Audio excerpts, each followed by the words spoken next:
Selamat datang di channel RRR Danti. Mari kita menjelajah legenda, mitos, fakta sejarah agar kita bisa menambah wawasan tentang sejarah di Nusantara tercinta ini.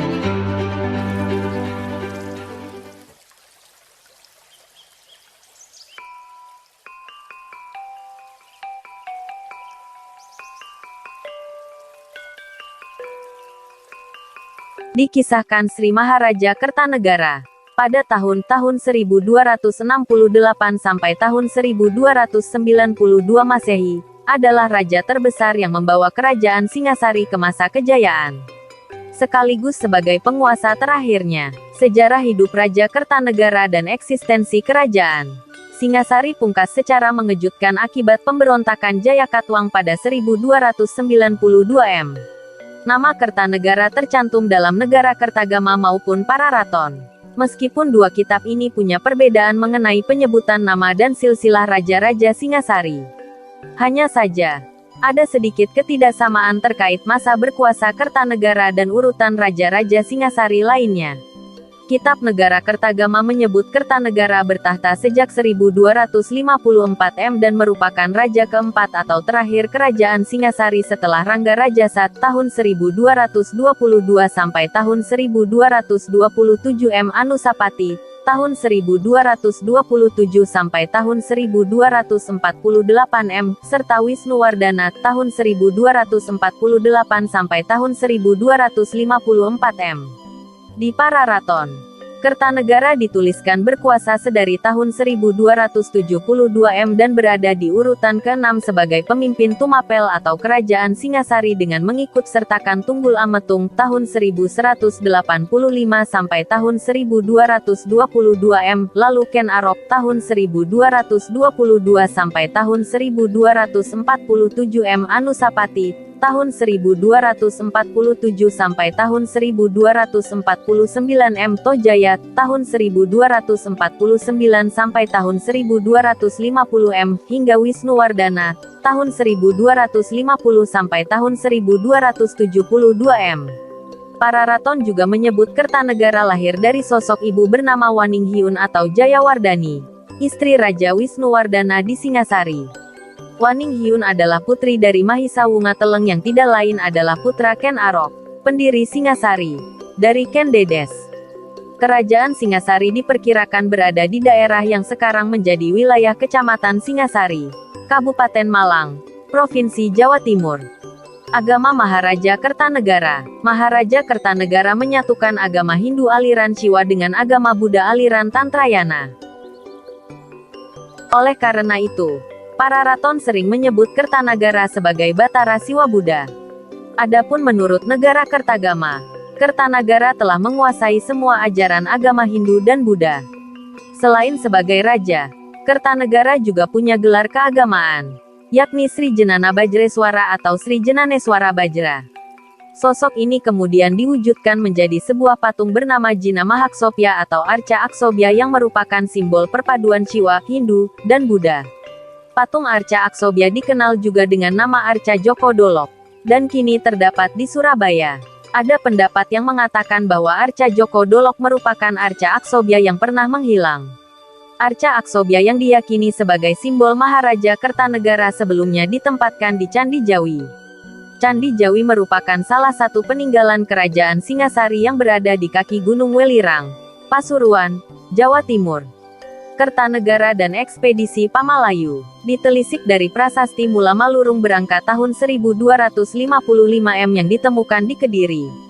Kertanegara diangkat sebagai Yuwaraja, raja muda oleh ayahnya, Raja Wisnuwardana, pada 1254 M. Pengangkatan ini dapat diartikan sebagai pertanda bahwa Kertanegara diproyeksikan untuk menjadi penguasa Singasari selanjutnya. Mengungkapkan, prasasti Mula Malurung terdiri dari belasan lempeng yang ditemukan dalam dua waktu yang berbeda. Kini, seluruh lempeng tersebut disimpan di Museum Nasional, Jakarta. Sedangkan berdasarkan prasasti Padang Roco dengan angka tahun 1208 Saka atau 1286 M, dikutip dari Kuntala, Sriwijaya, dan Suwarna Bumi, 1981, yang disusun Slamet Muljana, disebutkan bahwa Kertanegara menyandang gelar Sri Maharaja di Raja Kaertanagara Wikrama Darmotunggadewa. Prasasti Padang Roco ditemukan pada 1911 di hulu Sungai Batanghari, Kabupaten Dharmasraya, Sumatera Barat, dan menjadi alas bagi arca Amogapasa. Tergurat 4 baris tulisan di prasasti ini dengan aksara Jawa kuno dan memakai 2 bahasa, yakni bahasa Melayu kuno dan bahasa Sanskerta. Prasasti ini menguak peristiwa ekspedisi Pamalayu oleh Kerajaan Singasari ke Sumatera pada abad ke-13 M. Arca Amogapasa dimaksudkan sebagai hadiah atau persembahan persahabatan dari Kertanegara kepada Raja Dharmasraya, Srimat Tribhuwana Raja Mauliawarmadewa. Mengungkapkan bahwa ekspedisi Pamalayu dimulai pada 1275 Masehi. Kejayaan Singasari di era Kertanegara.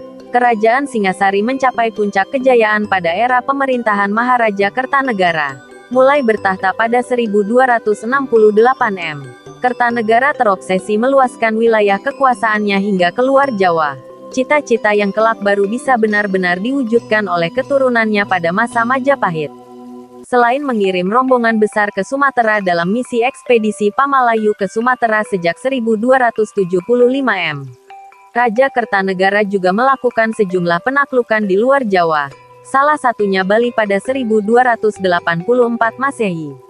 Menurut negara Kertagama, pengaruh Singasari di luar Jawa meliputi Pahang kini wilayah Malaysia, Pumasik kini Singapura, Sumatera, Bali, Bakulapura atau Tanjung Pura Kalimantan Barat, hingga Gurun, Maluku, dan sebagian Pulau Seram. Raja Kertanegara dapat dinyatakan sebagai sosok pertama Nusantara yang memiliki gagasan ekspansionis hingga keluar Pulau Jawa.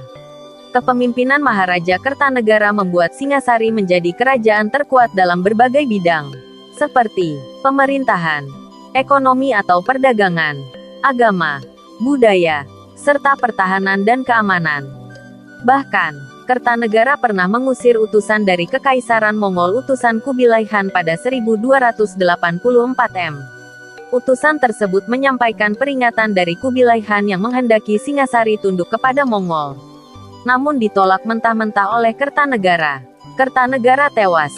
Singasari pungkas. Gara-gara dendam dan kelengahan. Kerajaan Singasari yang sedang jaya-jayanya justru runtuh pada periode yang sama. Tahun 1292 M. Maharaja Kertanegara tewas akibat gerakan pemberontakan yang dimotori oleh Jayakatwang, Bupati Gelang-Gelang. Kini di sekitar Madiun. Gelang-Gelang merupakan bagian dari Kadiri Kediri. Kadiri saat itu termasuk daerah taklukan Kerajaan Singasari. Berdasarkan para raton, Jayakatwang menyimpan dendam masa lalu terhadap leluhur Kertanegara. Jayakatwang adalah keturunan dari Raja Kadiri, Kertajaya, yang dikalahkan pendiri Singasari, Ken Arok. Kekalahan Kertajaya membuat Kadiri jatuh ke tangan Singasari. Selain itu, keputusan Jayakatwang memberontak merupakan hasutan dari Arya Wiraraja. Dikutip dari Slamet Muljana dalam Menuju Puncak Kemegahan, 1965, Wiraraja diduga kuat sebagai aktor intelektual terjadinya pemberontakan yang mengakhiri sejarah kerajaan Singasari tersebut. Arya Wiraraja sebenarnya mantan pejabat tinggi di kerajaan Singasari. Namun, oleh Kertanegara ia dimutasi ke Sumenep, Madura, lantaran sering menentang kebijakan raja. Tak heran jika Arya Wiraraja menyimpan kekesalan terhadap Kertanegara. Munculnya penerus Singasari.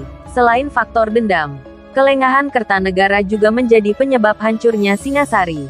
Kala itu, kekuatan militer Singasari belum seutuhnya lengkap karena sebagian besar masih dalam perjalanan pulang dari ekspedisi Pamalayu.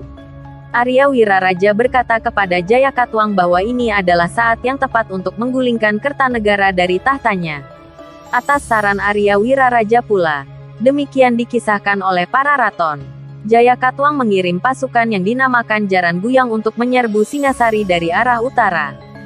Raja Kertanegara yang mendengar rencana itu segera memerintahkan menantunya, yakni Raden Wijaya, untuk memimpin pasukan guna menangkal serangan Jayakatwang.